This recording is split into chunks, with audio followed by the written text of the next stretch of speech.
If you watched my last episode, then you already know being right can cost you connections. That's what brings up a bigger question. If we weren't supposed to focus on being right, then how do we actually argue?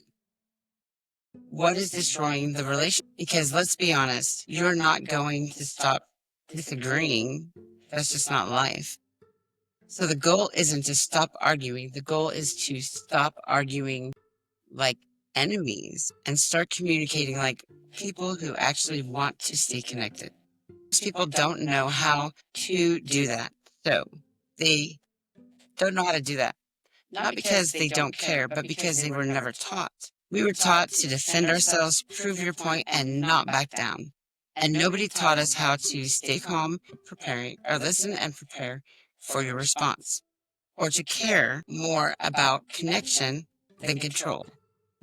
And here's the truth. Most people miss is you're not arguing about the thing. You're arguing about what the thing means. And it's not about the text message. You ignored me. It's not about the tone. It's not about you didn't respect me, about being late. It's about I'm important to you. And arguments are about facts. They're not about feelings. They're not trying to be misunderstood. And when those feelings aren't understood, people go into protection mode. And that's the things that starts to break. Interrupting, louder, rewriting what each other said to the other person, bringing up things from the past, and trying to win instead of trying to understand. And if you're being real, a lot of people don't listen to understand. They listen to respond. And if you've ever caught yourself in a mid-argument thinking, I hear you, but no, you're just wanting your turn. And in that moment, what happens is the conversation is already gone. Because now the connection is a competition. And your brain is playing a big role in this. When the conflict starts, your nervous system decides one thing.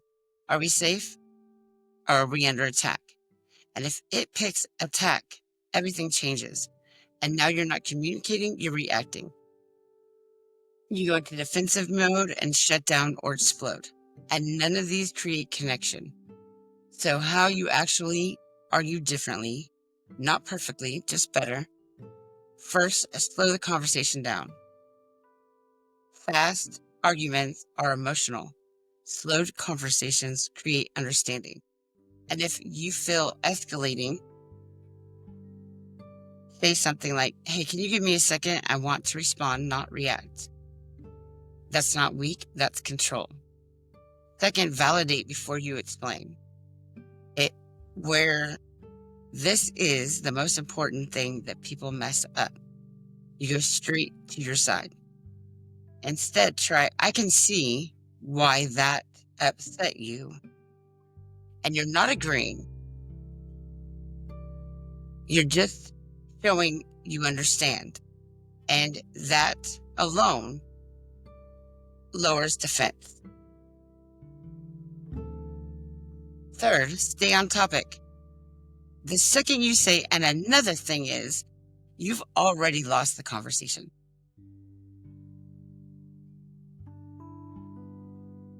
So now it's overwhelming. It's not solvable. It's emotional. It's overload. And handle the one thing, finish it, and then move on.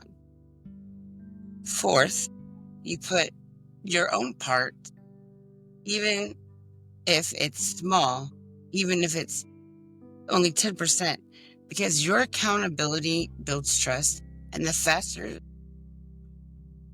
your accountability builds trust, and the faster that faster than being right ever will. Fifth, watch your tone, because people don't just hear the words you're saying, they feel your energy. And you can say the right things with the wrong tone and still land wrong. Sixth, take breaks without abandoning. Say I need a minute, but I'm not going anywhere. I just need a minute. That keeps Safety intact instead of making the other person feel dismissed. And that part matters more than people think.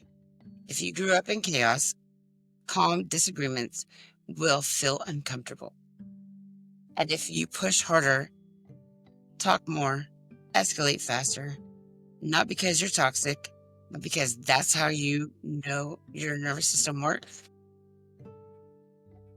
it's not healthy communication. Healthy communication sounds like, I care more about us than I care about being right. And sometimes that is the strongest thing you can do. It's to let something go. And I know that's for sure.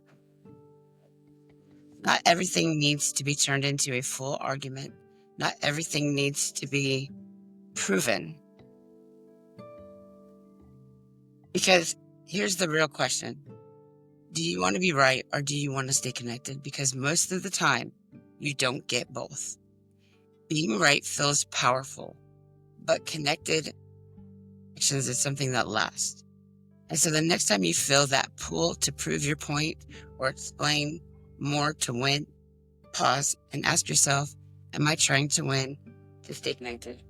Or because I'm strong? Or because the strongest relationships aren't the ones that argue. They are the ones that know how to argue without a break from each other. And two, if this hit you, comment connection over control, because that's the first shift. In the next episode, we're going to be talking about something deeper.